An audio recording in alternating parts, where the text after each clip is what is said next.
आज कौन तू जानिनु कि एते पदे सुई रहिछु माने ओसा गुरुबाटारे माँ मो देह भल नहीं पे सुई रही।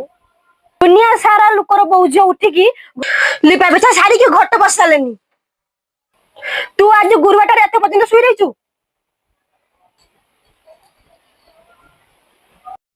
आज घर रो मगुसुर मास गुरुबार चलची तू खाउछु पिउछु सुछु तते किस घर बौ को आजिबो तू तो एक सुनिबा तू लाज लागुनी मरी जाउन कि तू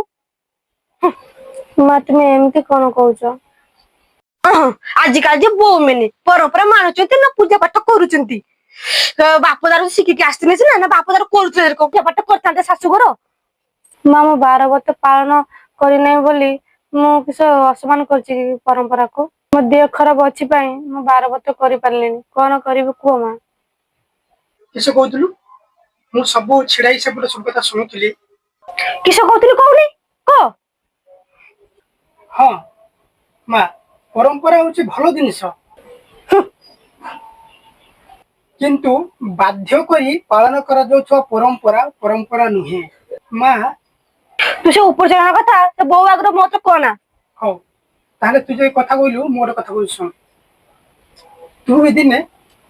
कहारो बहु थिलु आज किंतु तू किस हलु सासु हेलु एही तुम दी जन को मत जदि एमती झगड़ा रहिबो ना ताने मु अशांति रही घर परिवार समस्त अशांति रही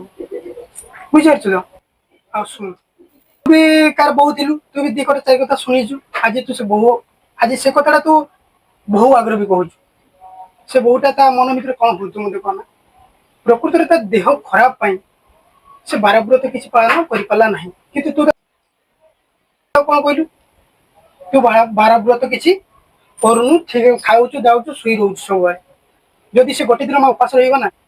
ता देह आहुरी खराब होबो किंतु एटी के कहि नाही भगवान एटी कहि नाही किछु कहिनी जे उपास रही निज देह खराब करी तू मते 12 व्रत पालन करो देख मा ए जो डेविलटा तू कहना है कि तुम मित्र जब तुम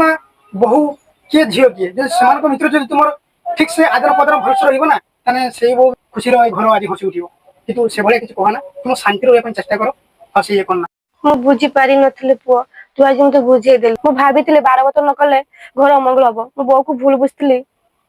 माँ मु परंपरा पालन करी किंतु मो स्वास्थ्य अनुसार बाध्यतार परंपरा पालन करि परिबिनी मो सेटा भूल थला बो मते